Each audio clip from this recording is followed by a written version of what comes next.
Inicialmente el título de mi intervención era algo así como 95 tesis sobre museos y relatos.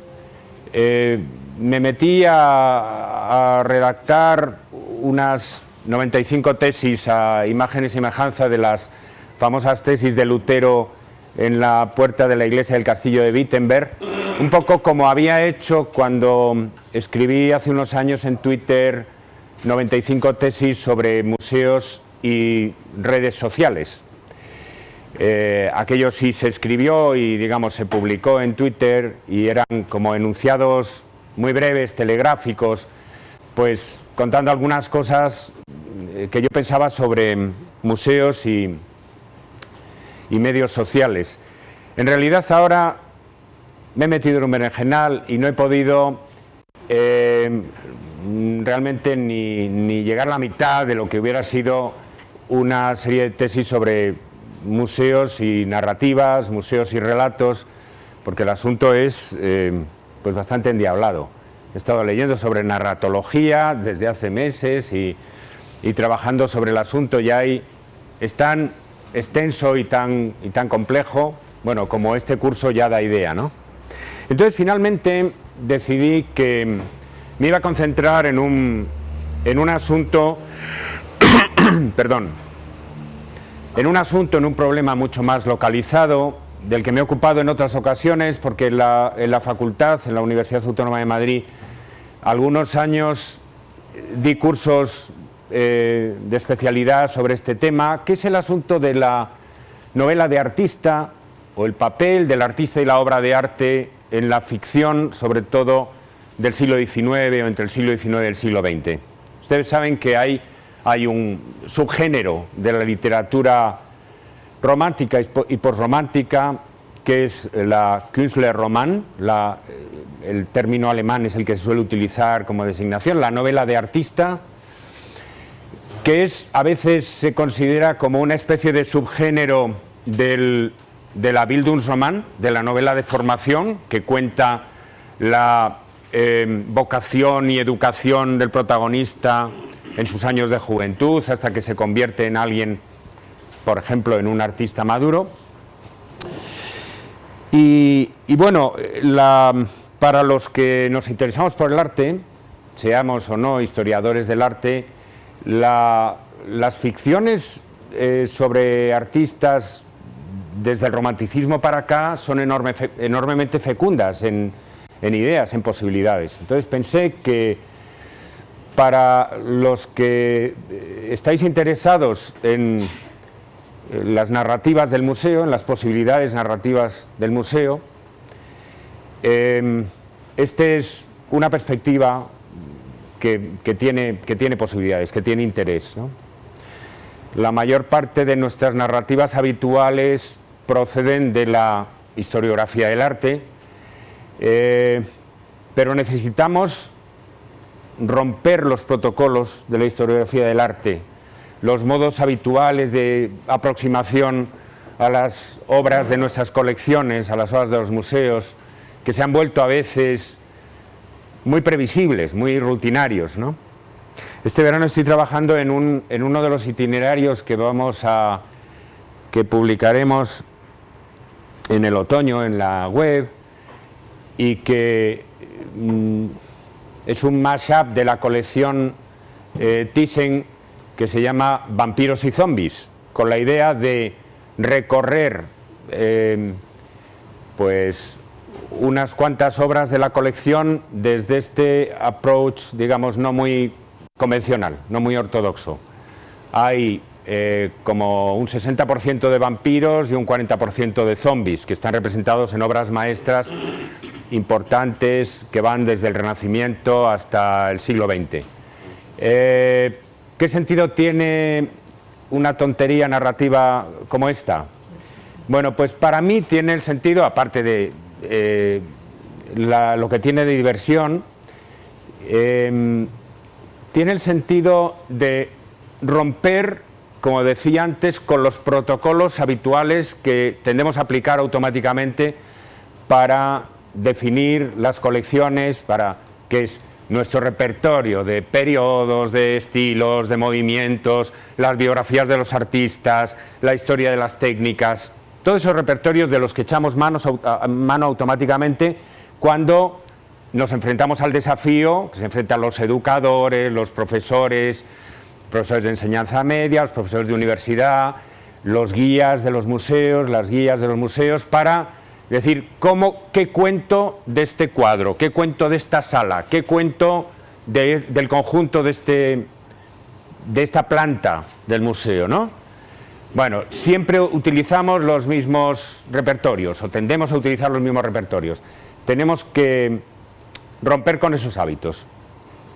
Y tenemos que abrirnos también a la posibilidad de que la ficción sea un instrumento legítimo. En Educatizen lo han hecho y lo hacen. El hecho de que exista un videojuego sobre las colecciones significa dar entrada a la construcción ficcional, ¿no?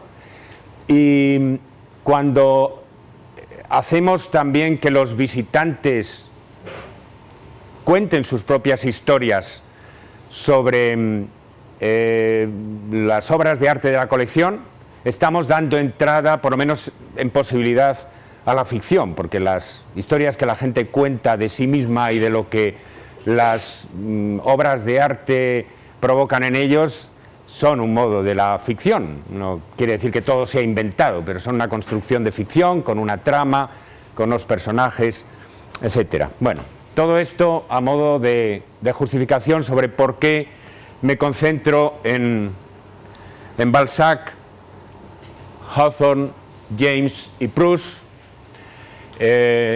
Honoré de Balzac, Nathaniel Hawthorne, Henry James, Marcel Proust, un francés, un americano, otro americano y otro francés, los cuatro pues grandes escritores, grandes novelistas indiscutibles entre el siglo XIX y el XX, ¿no? Comenzamos en 1830, terminamos en las primeras décadas del siglo XX, para hablar de, bueno, 4 o 5 relatos de estos autores y de cómo en ellos hay una continuidad de preocupaciones, como no podía ser de otra manera. Los 4 están muy cerca unos de otros, se conocen entre sí, digamos.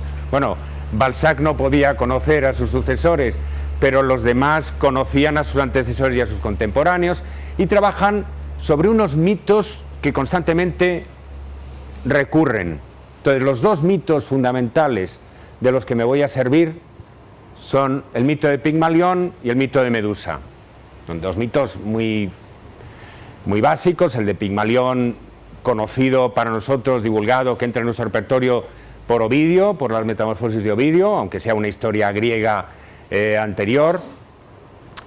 Y el de Medusa, con muchísimas fuentes textuales, iconográficas, en todo el mundo antiguo, ¿no? El de la Gorgona Medusa. Los mitos de Pigmalión y Medusa son mitos complementarios en un sentido muy elemental, muy básico. Todo lo que voy a contar es en realidad muy básico. A mí me gustan, creo que un relato de este tipo es tanto mejor cuanto más básico es. Los mitos de Pigmalión y Medusa son complementarios en un sentido muy elemental, porque Pigmalión es la historia de una despetrificación, de cómo la piedra se convierte en carne, ¿no? El mito del artista, el escultor Pigmalión, que no ama a ninguna mujer y que crea una estatua bellísima de la que se enamora y le ruega a Afrodita que la convierta en una mujer viva para desposarla, y Afrodita le concede su deseo, ¿no? Y se desposa con Galatea. Es el mito de la despetrificación, y el mito de Medusa es el mito de la petrificación, del efecto contrario. Pero no solo en este sentido, digamos, superficial, evidente, son mitos complementarios. El mito de Pigmalión es el relato de una fantasía erótica estereotipada, muy obvia y en principio, tal como está definida el mito, masculina, aunque pueda haber variantes femeninas, pero en principio masculina. Y Medusa es, la historia de Medusa, sobre todo si la interpretamos a través de, en esa tradición moderna de interpretación que viene de Freud, es una fantasía también con raíces eróticas, pero no un sueño, sino una pesadilla, que tiene que ver con el terror a la castración, ¿no? Freud dice que la historia de Medusa, del temor a contemplar el rostro de Medusa, es una pesadilla de terror a la castración. Vamos a ver cómo se encadena estos presupuestos con las historias que les quiero contar. La primera historia está vinculada a un cuadro. Yo creo que está todavía más comprimido. Bueno, les explicaré. La presentación es panorámica y en el formato de este proyector sale concentrada de manera que lo van a ver todo pues bastante comprimido horizontalmente, ¿no? Bueno, como las imágenes son conocidas y están accesibles en internet, en fin, solo puedo invitarles a que las vean más tarde. Nuestro primer episodio tiene que ver con un cuadro famoso de un artista de la época revolucionaria e imperial, Girodet, su cuadro del sueño de Endymion, y con un relato posterior que se escribió incluso después de la muerte de Girodet, que es el relato Sarrasine de Honoré de Balzac. El relato Sarrasine es uno de esos relatos breves, románticos, porque Balzac tiene el prestigio de ser el gran escritor fundador del realismo decimonónico, pero Balzac es, además de eso, un gran escritor fantástico, gótico, romántico, sobre todo en sus novelas cortas, en sus relatos, que tiene mucho que ver, desciende mucho de, por ejemplo, el gran autor de cuentos alemán, Hoffmann, ¿no? Entonces el relato del que nos ocupamos es Sarrasine, que es un relato que se ha convertido contemporáneamente ha recibido su popularidad nueva, su popularidad reciente, del hecho de que Roland Barthes le dedicara en 1970 un ensayo S/Z que se suele considerar uno de los ensayos de crítica y de teoría literaria pioneros del postestructuralismo, de la deconstrucción. En ese ensayo, Roland Barthes disecciona minuciosamente en un montón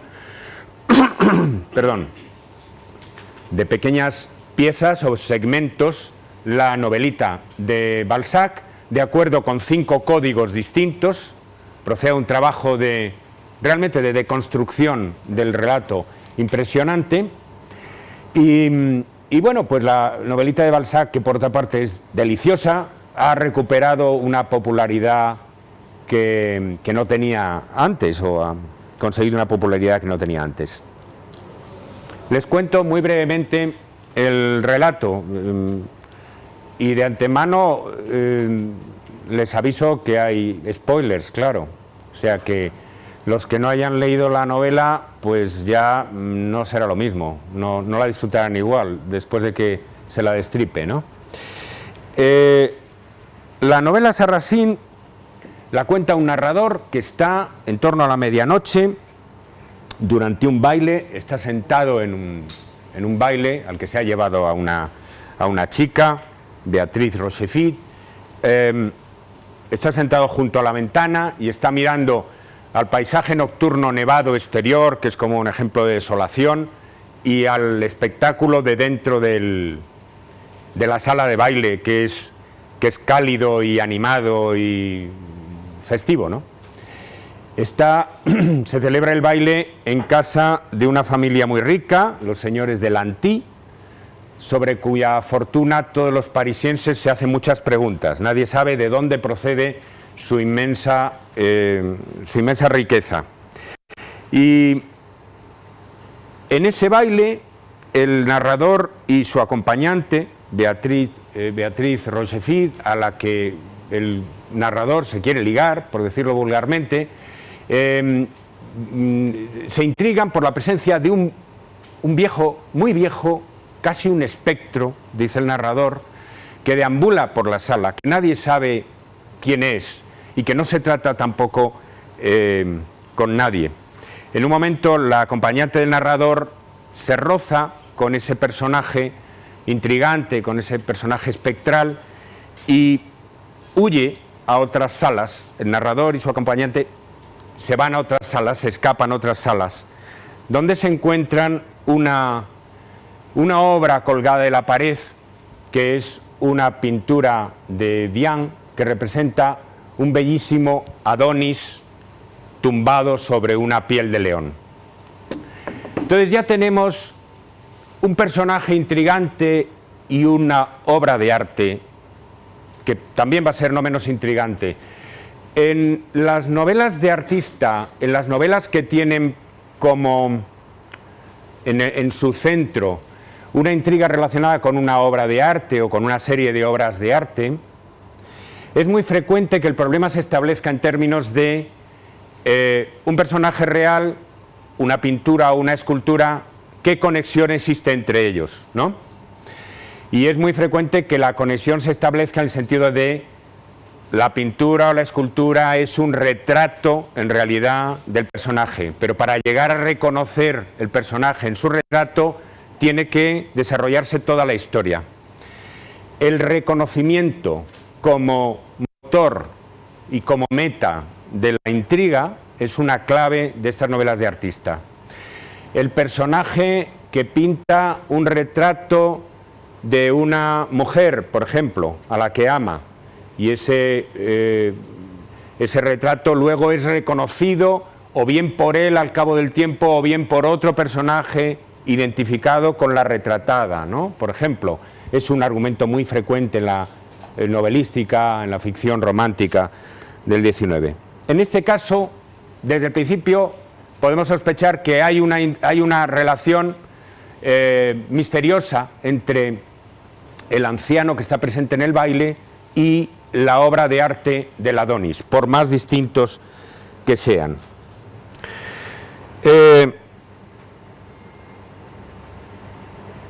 El narrador le promete a su acompañante que al día siguiente le va a contar la historia de la fortuna de los Lanty y de quién es el anciano ese que han visto y del cuadro de Adonis y de todo eso. Y al día siguiente, efectivamente, vuelven a verse y se lo cuenta. Bueno, está un poco más grande, aunque el formato sigue igual, pero de todas formas no lo toque porque yo creo que no va a tener arreglo. Al día siguiente el narrador le cuenta a su acompañante la siguiente historia. Le cuenta la historia de un escultor francés llamado Sarrasine.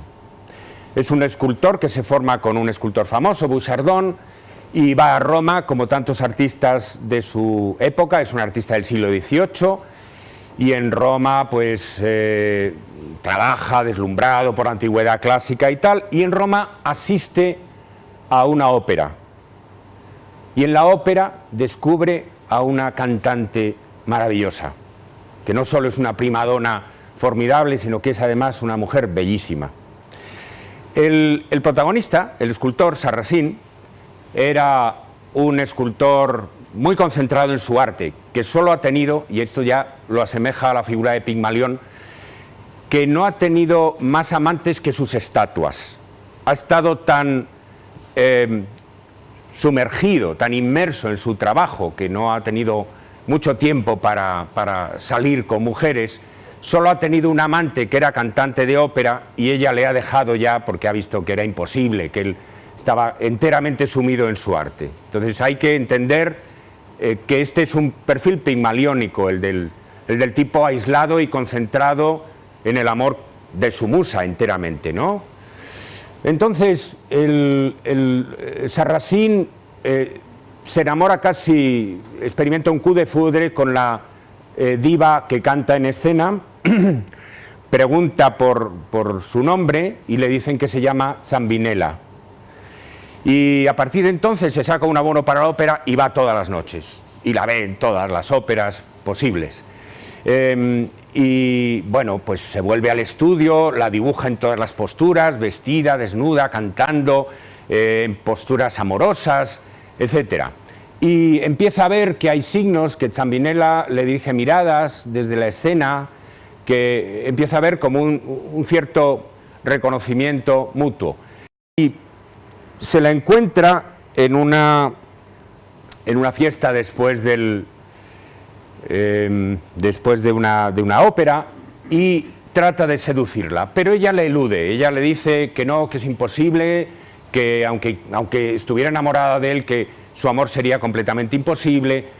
Entonces él se queda más intrigado y todavía su deseo se vuelve más ardiente. Bueno, abreviando mucho, Sarrasine desarrolla un plan para para raptar a Zambinella, llevársela. Y en el curso de una fiesta en la embajada francesa, se encuentra a Zambinella cantando vestida de hombre. Entonces piensa que Zambinella se ha disfrazado de hombre, se ha debido disfrazar de hombre porque a aquella fiesta asisten todo obispos y cardenales, príncipes de la Iglesia, y por razones de conveniencia debe de ser mejor que se disfrace de hombre. Pero hablando con un príncipe que está en la fiesta, el príncipe Chigi, Sarrasine le pregunta por Zambinella y se encuentra con que el príncipe Chigi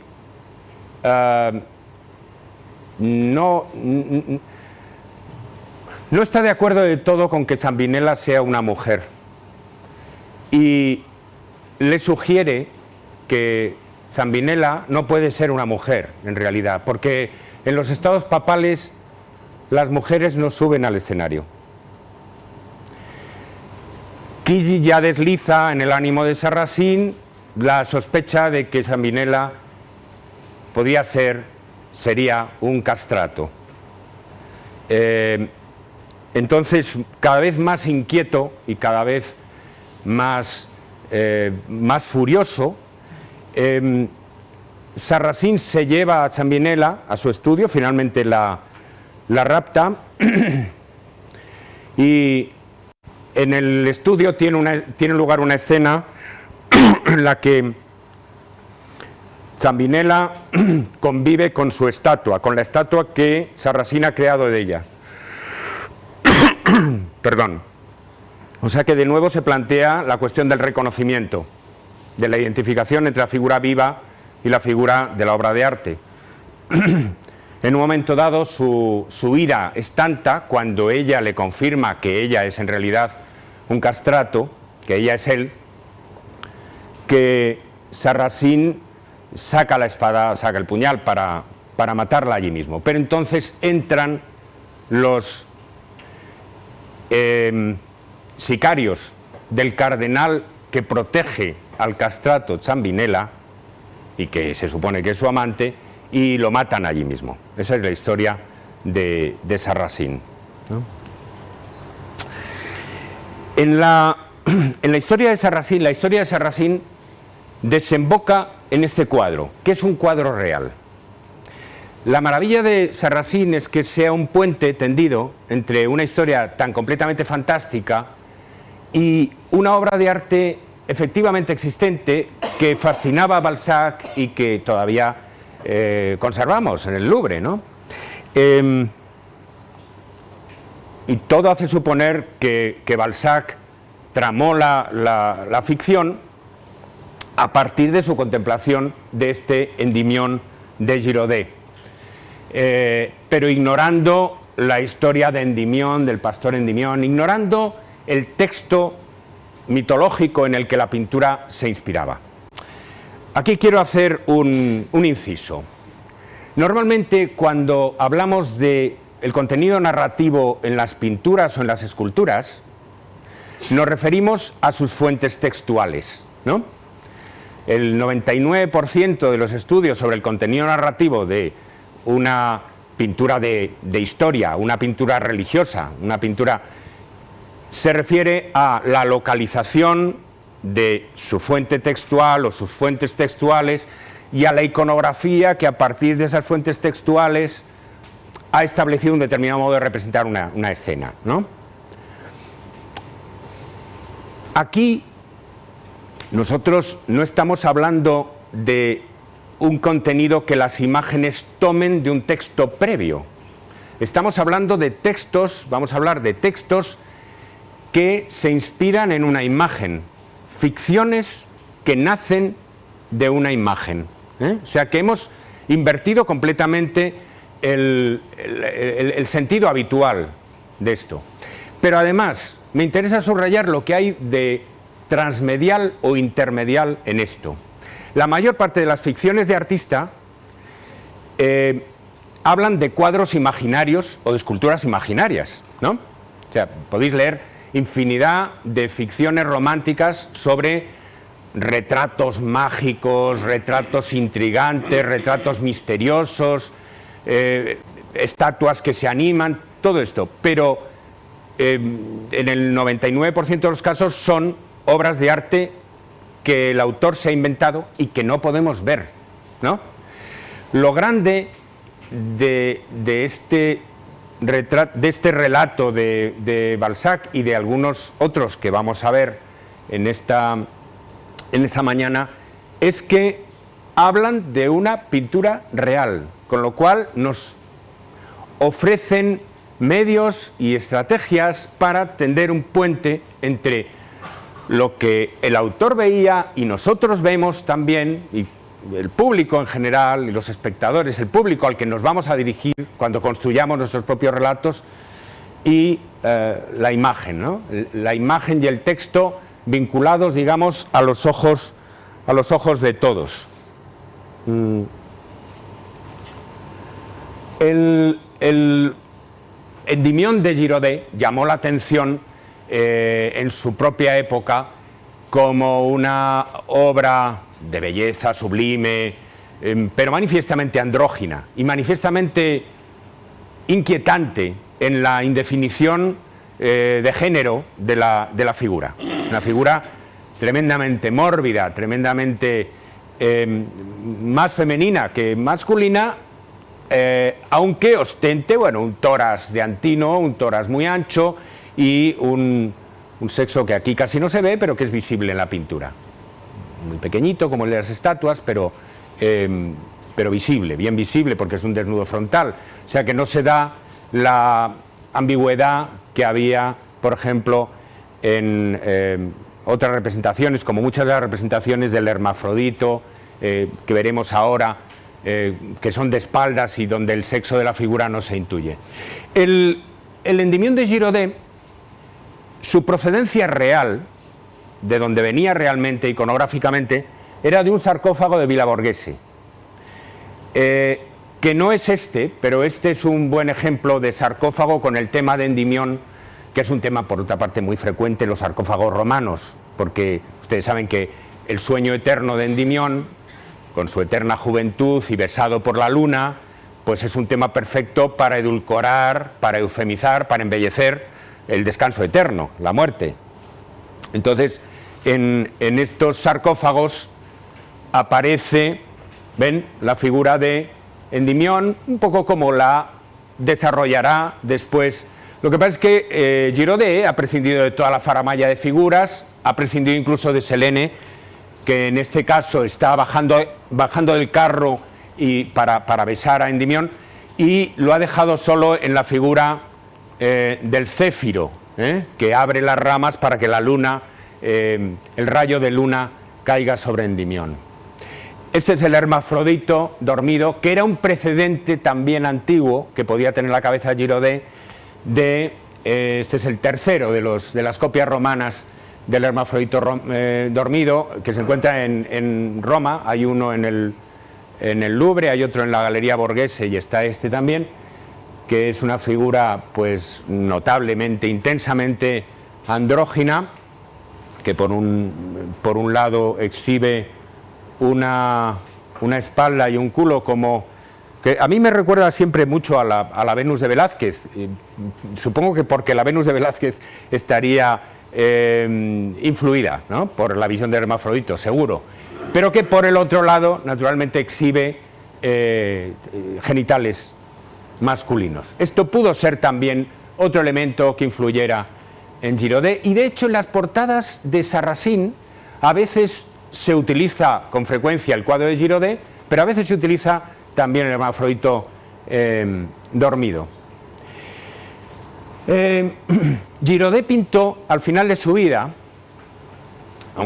bastante después de haber pintado el Endymion, esta escena de Pigmalión y Galatea, que es muy, bueno, hiperkitsch, ¿no? En el estilo imperio tardío particularmente edulcorado, en el que se pretende representar el momento en que la estatua se anima y se convierte en una mujer de carne y hueso, con esos tonos rosáceos y tal, pero se produce un efecto de rebote muy curioso, que es que efectivamente Pigmalión ha animado a Galatea, la ha convertido de forma marmórea en carne viva, pero es como si recíprocamente Galatea o la operación Endymion se hubiera feminizado, se hubiera convertido en tiene una fisonomía completamente femenina, ¿no?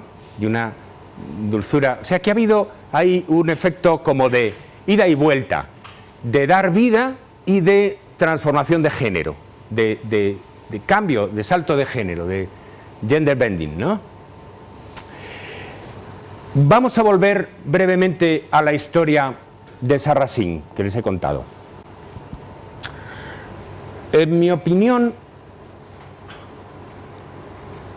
el relato de Sarracine de Balzac fue construido para establecer como una genealogía imaginaria del cuadro de Girodet, que a Balzac le debía provocar muchísimo, y entonces en el relato se inventa un origen de la obra de arte. Sarracine, el escultor, creó la estatua de Zambinella, luego el pintor Vien, el cardenal que era dueño de Zambinella y dueño de su estatua, le encargó al pintor Vien que pintara un Adonis inspirándose ahí. Tenemos el paso de la escultura a la pintura y a la vez un cambio de género, un salto ya del género femenino de la estatua al género masculino. Y finalmente Girodet, de nuevo en la pintura, pintaría el sueño de Endymion basándose en Adonis. Pero aquí llegamos a la realidad. O sea, lo curioso es que con una genealogía puramente fantástica, Balzac realce el interés, el aura de la obra de arte real. Se las arregla para darle al Girodet, no lo volvemos a ver con la misma mirada una vez que conocemos el relato de Sarracine. Ahora, lo que desde mi punto de vista es más interesante es como la historia de Sarracine en torno a Girodet reúne los mitos de Pigmalión y Medusa como mito de ida y mito de vuelta en esta historia trágica y tremenda del escultor que da vida a una estatua y luego en cierto sentido muere debido a la estatua. Digamos, en el camino de ida, el mito de Pigmalión se da, bueno, todo el mundo reconoce que el Pigmalión es un tema muy latente en Sarracine.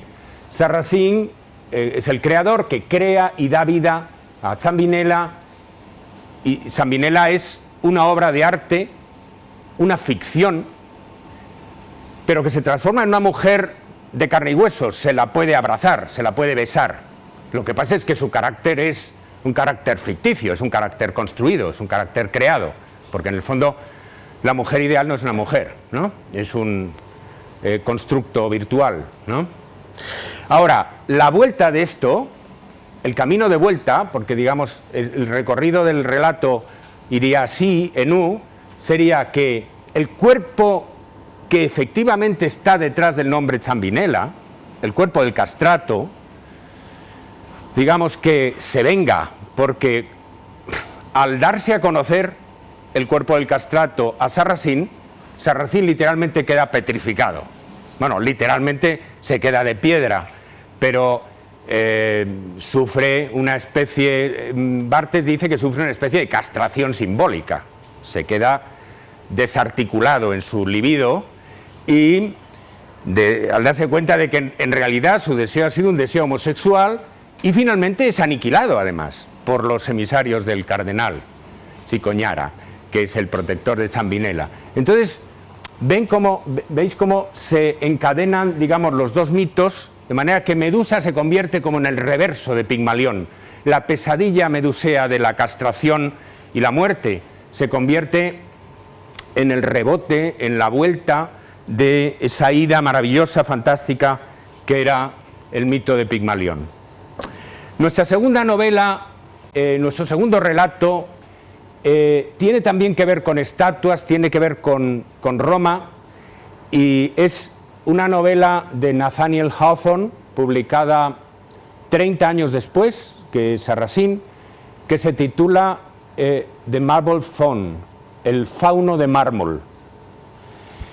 Es una novela extensa, a diferencia de Sarracín, que era un relato corto, y yo solamente voy a contar lo mínimo de su, no voy a detenerme en todo el relato como he hecho con Sarracín, voy a contar lo mínimo de su historia.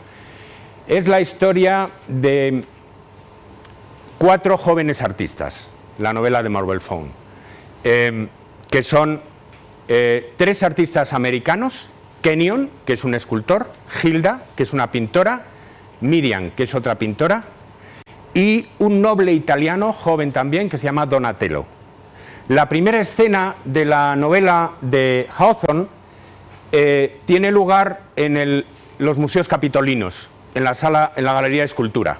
Y allí, entre varias esculturas, los 4 amigos están de acuerdo en que su amigo Donatello, el noble italiano, de una familia antiquísima de Toscana, es idéntico como 2 gotas de agua a este sátiro en reposo de Praxíteles, al que llama el fauno de Praxíteles o el fauno capitolino, y del que hay hasta 150 versiones en diferentes museos del mundo, ¿no? El fauno de Praxíteles lleva una flauta, un fragmento de un instrumento musical en una mano, y como símbolos de su condición silvestre, a medio camino entre el animal y el hombre, lleva una piel de león y tiene las orejitas apuntadas y peludas. Y eso se ve ahí, ¿no? Entonces, los amigos de Donatello le incitan a que pose en la postura del fauno, le incitan a que haga toda clase de gracias. Me interesa mucho esto de las posturas, porque esto lo sigue haciendo la gente en los museos. Ahora lo hacen más que nunca, ¿no? Todo el mundo imita las estatuas, los archivos de selfies están llenos de estas cosas, y hay incluso programas de software que permiten a uno adoptar la postura de una pintura o de una estatua. Ese tipo de identificación o de búsqueda de parecidos entre el visitante y las obras de arte, que parece tan banal, es uno de los modos más básicos de encuentro con la obra todavía hoy, y más con los medios visuales y digitales de ahora. Entonces le incitan mucho a que haga micadas, a que pose como la estatua y esto y lo otro, y quieren descubrirle las orejas, a ver cómo las tiene, a ver si son puntiagudas o no. Pero él no se deja. Lo que no tolera de ningún modo, ni a las chicas ni a su amigo Kenyon, es que le descubran la melena y que se vean las orejas que tiene debajo. Esto, hasta el momento, nos quedaremos sin saber si efectivamente Donatello tiene orejas apuntadas o no.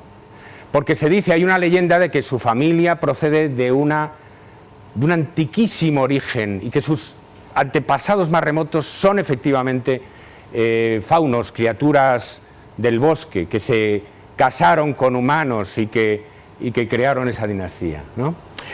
La historia es una historia gótica, es una historia de intriga, que a la vez es un recorrido por toda Roma, por el Campidoglio, por el Foro, por diferentes lugares, por las catacumbas, y es una historia en la que básicamente pasa una cosa. Hay una sombra, un personaje al que se llama el modelo, que persigue a Miriam, una de las 4 artistas jóvenes. Miriam es un personaje misterioso, sabemos que hay algo en su pasado oscuro, que nunca se revela, y está constantemente asediada por un personaje que la acecha, que la persigue, y al que los amigos se han tenido que enfrentar en varias ocasiones. Ya en un momento dado, en una excursión nocturna, el personaje se acerca, se enfrenta a Miriam, ese personaje, esa sombra a la que se llama el modelo, y que no sabemos si es un miembro de la familia de Miriam, si es una relación anterior, si es una relación incestuosa, familiar, no sabemos qué es, aunque se sospecha muchas cosas. Finalmente Donatello se enfrenta a él y lo mata allí mismo. Mata al perseguidor de Miriam. Lo mata porque Miriam la ha visto desesperada y la ha querido proteger y tal. Y a partir de ahí toda la novela es la historia de cómo el sentimiento de culpa deconstruye a Donatello, deconstruye la inocencia, la naturalidad, la espontaneidad, la alegría de Donatello y se contagia a los amigos, que se convierten todos en víctimas de esta historia. Donatello acabará en prisión, Hilda refugiada en un santuario, Miriam desaparecida, Kenyon concentrado en su estudio. Es una historia de soledad, de tristeza, un poco de desesperación. La historia de los 4 amigos está toda llena, toda esmaltada de episodios y comentarios con obras de arte. El galo moribundo aparece en varias ocasiones del primer momento. Aparece el San Miguel derrotando a Satán. Hay toda una escena en la iglesia de los capuchinos en Roma, porque descienden a la cripta y ven todos esos, los cráneos y los esqueletos de los capuchinos, pero comentan también mucho esa pintura, o el retrato a Guido Reni de Beatrice Cenci, que era un personaje trágico del Renacimiento que da mucho juego en la novela. Pero para concentrarnos en lo que nos importa, los mitos de Pigmalión y de Medusa están engarzados también en el relato de Hawthorne. El mito de Pigmalión está claro en la medida en que el fauno de Praxíteles, que es mármol, se convierte en carne y sangre. Así lo dice en muchas ocasiones, literalmente, y aludiendo a Pigmalión, el propio Hawthorne, el propio narrador. Pero el escultor Kenyon, el amigo de Donatello y de Miriam y de el que es escultor, porque las 2 chicas son pintoras, Kenyon, pues se nos habla de sus esculturas y se nos dice que es un escultor académico, es un escultor racionalista, humanista y intelectualmente frío, y todo lo que toca lo convierte en mármol, pero metafórica y literalmente. A todo lo que toca, digamos, le quita la vida y lo convierte en algo muerto, aunque sea bello, inanimado, ¿no? En muchas ocasiones incluso las chicas. Miriam, por ejemplo, le dice a Kenyon: no me puedes comprender porque la única manera en que me podías comprender sería convirtiéndome en mármol y haciéndome fría e inerte, ¿no? Estas son esculturas que inspiraron a Hawthorne, esculturas de norteamericanos contemporáneos en las que se inspiró para hablar de las creaciones de Kenyon, la California de Hiram Powers o la Cleopatra de William Medmore Story, que eran escultores americanos que estaban en Roma y con los que él trató. Bueno, como veis, un ejemplo de neoclasicismo bastante estrecho, ¿no? Bastante frígido, Una de ellas, California, es como la desnuda, es el modelo de la pureza, y la otra, la Cleopatra, que está medio vestida, el modelo de la seducción sexy y un poco perversa, ¿no? Vamos a introducir otro mito en el relato de Hawthorne, de Marble Faun. Además de combinar el mito de Pigmalión con el mito de Medusa, como ya lo había hecho Balzac en Sarracín, de Marble Faun combina muy claramente el mito de Pigmalión con el mito bíblico de la caída. Y esto se puede leer entre líneas a lo largo de toda la novela. En el sentido de que la transformación del fauno en Donatello, o sea, el Donatello era al principio como el fauno de Praxíteles, ¿no?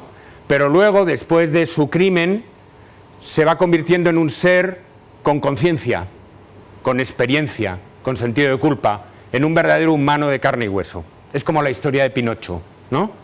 El muñeco de madera que termina convirtiéndose en un niño de verdad, pero eso tiene un precio, claro está. Ese proceso de aprendizaje es un proceso doloroso, es el proceso de sufrir lo que es la vida, lo que es la culpa, lo que es el propio error, todo eso.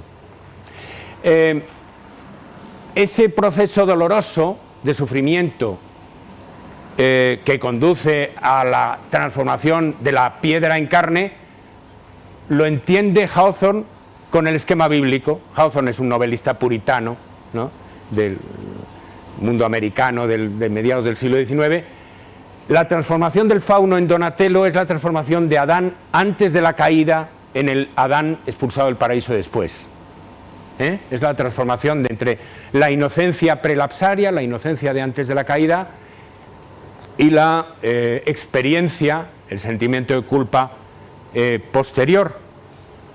En el caso, es curioso porque The Marble Faun, bueno, la novela es muy patriarcal, aunque haya unas chicas artistas relativamente emancipadas, pero los esquemas son muy patriarcales. Hay una versión masculina y una versión femenina, digamos, latente. Para abordar a las figuras femeninas, por ejemplo, en la obra de Kenyon, etcétera, el esquema sería así. Ya lo hemos visto con algún ejemplo de las esculturas contemporáneas. La estatua de Venus y la mujer de carne y hueso se contraponen en un sentido del mito de Pigmalión, y se contraponen simultáneamente. La estatua de Venus corresponde con el estado de desnudo. El desnudo es una condición de las estatuas y tiene que ver con la inocencia, mientras que las mujeres de carne y hueso van vestidas y tienen la experiencia, el sentimiento de culpa, etc. Este es el paralelo, digamos, femenino que Hawthorne encuentra para el relato de la historia de Donatello. Nuestro tercer relato, voy muy deprisa porque esto es infinito, ¿no? El problema de las conferencias donde tienes que abordar material narrativo es que el material narrativo no es como las ideas que se cuentan en dos patadas, se exige tiempo, ¿no? Pues nuestro tercer relato es una novela de Henry James, un gran novelista que todos conocéis, una novela tardía que se llama The Wings of the Dove, Las alas de la paloma, y que se publicó en 1902, un poco hacia el final de su trayectoria, ¿no? Las alas de la paloma es la historia de una joven norteamericana que lo tiene todo, que es lista, es inteligente, es guapa, es riquísima, es heredera de una inmensa fortuna, se llama Millie Thiel, y hace un viaje a Europa como muchos ricos americanos jóvenes sobre todo hacían en su época, y ese es un tema muy frecuente, además saben ustedes, en las novelas de Henry James, el encuentro del nuevo mundo con el viejo mundo a través de la experiencia de un joven, o frecuentemente una joven, que viaja de América a Europa o viceversa. Millie Thiel viaja a Europa y es recibida magníficamente en la sociedad británica, donde tiene muchísimo éxito, porque lo tiene todo, porque es rica, elegante, bella, etcétera. Pero tiene solamente un problema: está enferma mortalmente, está enferma de una enfermedad incurable, que no se determina muy bien cuál es. Hay los eruditos, como no tienen otra cosa que hacer, hay unos que sostienen que es tuberculosis y otros que sostienen que es cáncer, pero tiene una enfermedad incurable. Los médicos le dicen que le queda muy poco tiempo de vida y efectivamente muere en Venecia, después al final de su trayecto por Europa. Pero por el camino suceden muchas cosas. Hay sobre todo una intriga amorosa en la que no me puedo meter. Ella está enamorada de uno, que a su vez tiene otra amante, en fin. Pero el corazón del relato se encuentra en un momento en que Millie Thiel es recibida en una gran mansión campestre británica. Y todo el mundo, pues, imaginaos la concurrencia de grandes señores y grandes señoras de la gentry británica, se hacen lenguas de lo encantadora y lo inteligente y lo bella que es esta joven americana. Y uno de los invitados, que por cierto la va a cortejar, un tal Lord Mark, que la va a cortejar y la va a solicitar en matrimonio sin éxito, este Lord Mark, que es un aristócrata arruinado, por cierto, que además se quiere casar con ella básicamente por su dinero, pues este le dice que hay un retrato en la galería de la mansión campestre de Macham, es el nombre de la casa campestre, que es igual que ella, que es idéntico de aspecto. Y todos los de la casa empiezan a decir que sí, que ella efectivamente es idéntica a un Bronzino, a un retrato pintado por el pintor manierista florentino Agnolo Bronzino, que se conserva en la casa de campo. Bueno, el retrato James no lo nombra, no nos dice cuál es, pero hace una descripción, hace una éfrasis tan detallada que todo el mundo está de acuerdo en que está hablando de este retrato de Lucrezia Panciatichi que Henry James había visto en los Uffizi desde su primera visita en 1869 y luego en sucesivas visitas, porque siempre estaba viajando a Florencia y era muy aficionado a los Uffizi, y que le fascinaba, que es un retrato pues de una noble florentina, de una familia de financieros y aristócratas tremenda.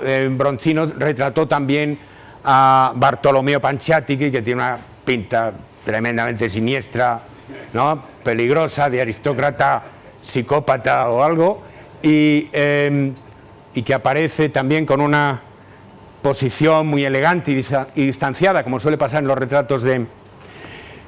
Pero lo que hace Henry James, que es un truco que se opera muchas veces con este tipo de obras de arte reales que son incorporadas en un relato de ficción, es que de pronto el cuadro no está en los Uffizi, está en una mansión campestre británica, porque, digamos, se privatiza el cuadro, porque para la trama lo conveniente es que esté a mano y esté en un entorno doméstico, no en el entorno público del museo. Aunque James tiene también muchos relatos que se desarrollan en el museo. Por ejemplo, The American, el americano, comienza en el Salón Carré del Louvre, y el encuentro entre los dos protagonistas, entre el chico y la chica, digamos, chico encuentra a chica, se produce en el escenario central del Museo Central de Europa, ¿no? O sea que a él adoraba también los museos como escenario de sus historias, pero en este caso privatiza a la Panciatichi y se la trae aquí. Entonces, pues Lord Mark le dice, no, tienes que venir a ver el retrato,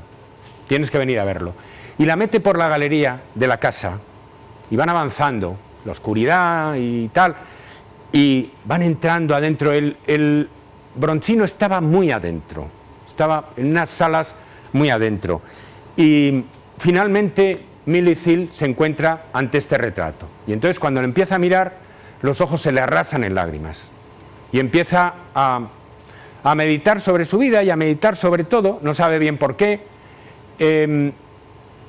Lord Mark le dice, ¿ves cómo te pareces? Y ella dice, yo no me reconozco, yo no me veo como esta. Pues sí, tienes el mismo tono de piel, muy blanco, casi verdoso, y tienes las manos grandes como ella, y le va diciendo cosas.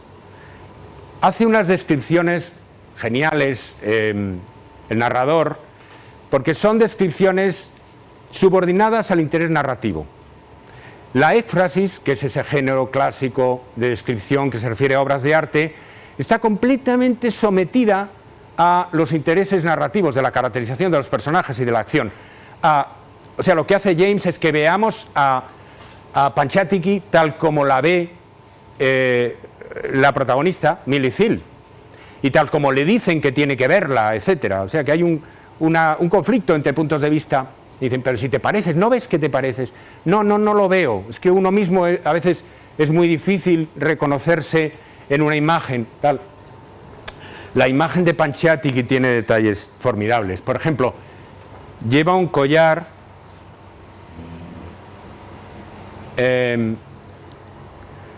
lleva un segundo collar que dice Amour dure sans fin, el amor dura sin fin, y que además las palabras van como en círculo. Dura sin fin el amor, sin fin dura el amor, en fin. Y tiene otros detalles, tiene unas manos muy interesantes. Tiene una mano que está sobre un breviario de oraciones, y lo que está escrito, porque Bronzino ha escrito con el pincel minuciosamente todas las letras, son los laudes de la Virgen, que tenéis ahí en latín, los laudes a la Virgen María.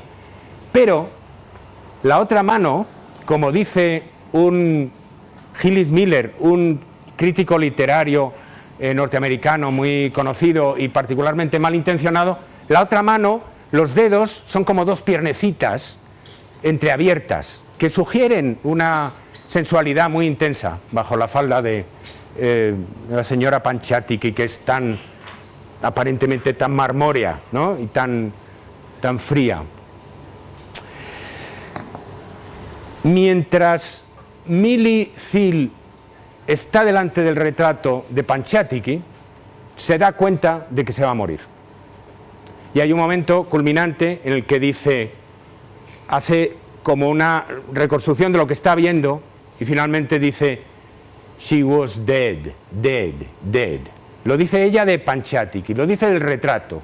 Y no sabemos si quiere decir que es que está muerta hace mucho tiempo, porque evidentemente la retratada pues pertenece a otro siglo, o si quiere decir que tiene aire de inerte, que tiene aire de cosa petrificada, no sabemos qué quiere decir. Además, James no habla nunca, no nos da el monólogo de la conciencia de la protagonista. Lo hace de una manera más astuta, lo hace en estilo indirecto libre. Dice, ella estaba muerta, muerta, muerta, y nos está como trasladando, traduciendo lo que Millie está pensando, pero lo dice el narrador con sus propias palabras. Realmente es como si en ese momento Millie experimentara una revelación ante el retrato, se viera a sí misma por fin como en un espejo, esa muerta que tiene enfrente le descubre que ella también está muerta, y cuando dice she was dead, dead, dead, está diciendo I am dead, dead, dead, o yo voy a estar muerta, muerta, muerta. Todo esto se entiende en gran medida si se entiende que, digamos, al mismo tiempo que Millie contempla el retrato de Panchátiki, Millie es el retrato de una persona muy conocida y muy querida, muy cercana de Henry James. En 1870, cuando James era joven todavía, poco después de haber estado por primera vez en Florencia, su prima Minnie Temple, muy bella, muy rica, muy lista, muy encantada con su primo Henry James, murió a los 25 años de una tuberculosis. Y según todos los indicios, según los propios notebooks de Henry James, esta fue una herida que tuvo abierta durante muchos años, ¿no? Entonces, ahí tenéis a Minnie Temple, a la prima de James. Millie Thiel es un retrato literario de Minnie Temple. Millie Thiel, el personaje enigmático al que no podemos ver, porque Millie Thiel, la protagonista de Las alas de la paloma, no tenemos su cara, está entre dos retratos que sí podemos ver, ¿no? Hay que imaginarse que tendría una fisonomía a medio camino entre estas dos, o sea, en la mente de Henry James, ¿no? Y es como un espectro, como un fantasma, procedente del encuentro entre esos dos mundos, el mundo privado, de la imaginación visual privada de Henry James, y el mundo que compartimos con él, el mundo de la historia del arte. De nuevo, para mí, el mito de Pigmalión y de Medusa están ahí articulados de algún modo. Hay una dialéctica pigmaliónica en el sentido de que podemos pasar del retrato de Panchátichi, que es una pura imagen, a Millie Thiel, que ya está viva, está algo más viva, pero sobre todo podemos pasar a imaginarnos cómo era Minnie Temple, que era real, se la podía tocar, se la podía abrazar, ¿no? Pero eso también tiene una dialéctica. Ese proceso de realización carnal es el proceso del descubrimiento de la muerte. Es el proceso por el cual nos encontramos con la muerte en el camino. El "She was dead, dead, dead", que dice Millie Thiel cuando está mirando al retrato, y que se convierte un poco latentemente en "I am dead, dead, dead", yo también estoy muerta, y la pobre prima Temple, que es que estaba realmente muerta, ¿no? Estaba y permanecía en la memoria muy viva de nuestro último ejemplo. Procede de Marcel Proust, del primer volumen de En busca del tiempo perdido. En la obra de Proust hay infinidad de analogías entre personas vivas y obras de arte, tantas que daría no para un curso, para una tesis doctoral. Se han hecho tesis doctorales sobre las analogías estéticas entre obras de arte y figuras humanas en la obra de Proust. Voy a referirme solo a las dos más famosas, y a una de ellas muy de pasada, porque supongo que iremos fatal de tiempo. La primera tiene que ver con unos frescos que Proust adoraba, los frescos de la Capilla de la Arena o Capilla Scrovegni de Padua, pintados por el Giotto. En la Capilla de la Arena representa Giotto la vida de Jesús y la vida de su madre, la vida de la Virgen, pero abajo representa las 7 virtudes y 7 vicios. Y hay dos en particular: la caridad, que está aquí debajo, como pintada en grisalla, y la envidia, que llamaron la atención de Proust, seguramente porque lo leyó en Ruskin y le apasionó aquello. Y entonces él establece una comparación muy detallada, que les iba a leer, pero es completamente imposible, no tenemos tiempo, entre una moza de cocina, una ayudante de cocina de una de las casas del narrador, y la figura de la caridad del Giotto. Y empieza con una analogía física. Se parecen porque la moza está embarazada y lleva un vestido como también amplio, con pliegues, y la compara en cómo lleva un cesto con frutas y no sé qué. Pero luego al final se convierte en una comparación mucho más elaborada sobre cómo en realidad la moza y la figura alegórica se parecen en un sentido más profundo. Dice, porque las dos en el fondo son tremendamente inconscientes de lo que son. Son como naif o espontáneas. No, la moza no se ve en, digamos, su encanto pintoresco desde fuera, porque ella es como es y no se ve como un espectador. Y la alegoría tampoco sabe que es una alegoría. Las alegorías del Giotto, lo que llama la atención a Proust es que desempeñan su trabajo como con mucha profesionalidad, pero sin actuar en absoluto. Por ejemplo, dice, la caridad no es nada caritativa, simplemente ella está haciendo lo que le han dicho que haga. Como la envidia tampoco es envidiosa, es que está ahí como atrapada, que le sale una serpiente de la boca, pero son como demasiado materiales para ser, no son un simbolismo psicológico de cabeza de expresión al estilo de lo típico del siglo XIX, donde la Cáritas tendría que poner una cara dulce, arrobada y no sé qué. No, son muy, pues eso, muy naif y muy tal cual.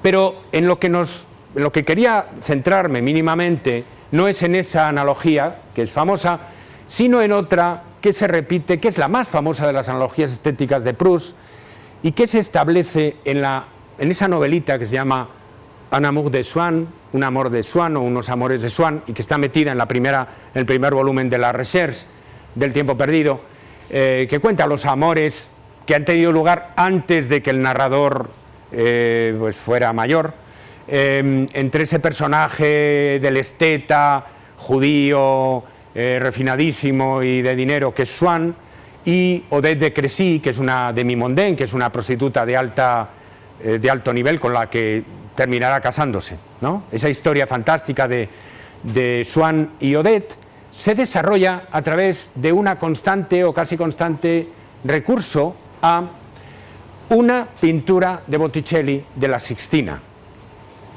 La pintura es una de las escenas de la historia de Moisés, de esas que están pues en la pared de la Sixtina, donde aquí están las hijas de Jethro, una de las cuales se casará con Moisés, con el joven Moisés, y son como diferentes escenas de la juventud de Moisés. Aquí tenéis a las hijas de Jethro. La que se ve de cara, Séfora, es la figura que el narrador de A la Recherche escoge como correspondiente de Odette. De pronto descubre que Odette se parece muchísimo a esta figura. Y entonces el narrador, que como él mismo confiesa, dice, Swann había padecido siempre una disociación entre su gusto estético y su deseo sexual. O sea, que las señoras que le gustaban no eran las que le parecían más bellas y más finas, ¿no? Una disociación común, por otra parte, frecuente por otra parte, más de lo que se piensa. Bueno, pues esa disociación que padecía se empieza a curar cuando él de pronto descubre que Odette, a la que desea mucho, pero que en realidad no es un tipo de belleza que le vaya y que le parece a veces vulgar y depravada, de pronto al verla parecida a la Séfora de Botticelli, como él es un esteta irredimible, pues la ve ennoblecida, sublimada, ¿no? Y transfigurada en otra cosa. Entonces, bueno, hay un desarrollo narrativo y descriptivo fabuloso que no os puedo leer, pero que os invito a que vayáis a ver en Un amor de Swann, donde él va contando todo en detalle lo que le pasa. Primero mira a Odette y la ve vulgar a veces, y la ve que no le gusta nada, y que tiene manchas en la piel, y que tiene una mejilla como angulosa y no sé qué. Pero luego se acuerda de la Séfora de Botticelli. Hay en particular un momento en el que Odette se inclina un poco en la postura de Séfora, y entonces él encaja las dos imágenes, superpone las dos imágenes, de pronto coinciden, convierte a Odette en una imagen fija, en una foto, y a la vez encarna a Séfora, la materializa delante de sí, y entonces a partir de entonces se hace con una reproducción de Séfora, de la Séfora del fresco, una foto que enmarca, que pone encima de su mesa, y cada vez que piensa en Odette abraza a Séfora y la besa y estrecha la foto contra su pecho. Pero cuando mira a Odette, en vez de ver ya las imperfecciones de su piel y tal, dice que ve la textura del fresco, la textura de la pintura de la Sixtina. O sea, que ha hecho un quiasmo, un intercambio de cualidades completamente loco, ¿no? Por el cual a la obra de arte se le imputan cualidades vivas o se comporta el Swann con ella como si se tratara de una mujer viva, e inversamente a la figura viva se le atribuyen rasgos artísticos o de obra de arte. Lo más divertido es que jamás se establece exactamente en qué se parecen Odette y Séfora, y da la impresión de que todo es una cosa de postura, más que de rasgos fisonómicos. Para que os hagáis una idea, la que según todos los indicios inspira, para utilizar otra vez el truco de la foto y el cuadro, la que según todos los indicios inspiró la figura de Odette de Crécy en la novela de Proust fue Méry Laurent, una de las cortesanas, de las prostitutas de alta categoría, más inteligentes, más brillantes, con mejor salón, mejor relacionadas del último cuarto del siglo XIX, amiga íntima de Manet, modelo de Manet, amiga íntima y dedicataria de poemas de Mallarmé, una señora verdaderamente espectacular en todos los sentidos, que había tenido una larga carrera de... Ahí la tenéis, bueno, en plan pin-up, fotografiada por Disdery, que era un fotógrafo de tarjeta de visita de la época, y veréis que, bueno, el gap, el abismo entre Séfora y Méry Laurent en apariencia física no puede ser en principio mayor del que es. O sea, nos preguntamos cómo Swann se las arregla, si es que efectivamente su imagen de Odette estaba inspirado en esta muy opulenta y muy oronda Méry Laurent, cómo se las arregla para salvar ese gap, ¿no? Y termino ya. Yo creo que en la historia de Odette y de Séfora, en la descripción que hace Proust, se enredan de nuevo dos de los mitos que hemos estado viendo. Se enredan el de Pigmalión y el de la caída, igual que nos pasaba en el Fauno de mármol de Hawthorne, porque Séfora, que es la obra de arte, representa la pureza, la inocencia, el nivel espiritual superior, y Odette, en cambio, un nivel moral muy inferior. Entonces, digamos, el tránsito de Pigmalión, la relación de Pigmalión entre obra de arte y carne viva es también la caída desde la obra de arte, que es pura y tal, a lo depravado de la existencia material, pero tenemos también conviviendo en él los mitos de Pigmalión y de Medusa de algún modo. Lo que pasa es que de una manera benigna, que ya no es la manera trágica, romántica de Sarracín o del Fauno de mármol, sino de una manera más irónica en este caso. Es decir, Proust no se toma el mito tan al pie de la letra o tan como lo hacían los escritores más cercanos al romanticismo, pero sí sigue habiendo un camino de ida y vuelta entre la obra de arte y la carne viva, en el sentido de que Séfora se encarna, se materializa, esto que os he dicho de que Swann coloca su foto enmarcada encima de la mesa y la abraza y la besa, la foto, ¿no? Pensando en Odette. Eso es un pigmalionismo, en el sentido de que está dándole a la obra de arte, le está dando un trato de cosa viva, ¿no? Como Pigmalión abrazaba la estatua de Galatea. Pero al mismo tiempo, recíprocamente, a Odette la ve la piel de Odette, dice, con las líneas de un fresco. O sea, sufre como una alucinación visual por la cual Odette se convierte ante sus ojos en un trozo de una pintura mural del Renacimiento, lo cual es todavía más sorprendente, más extraño.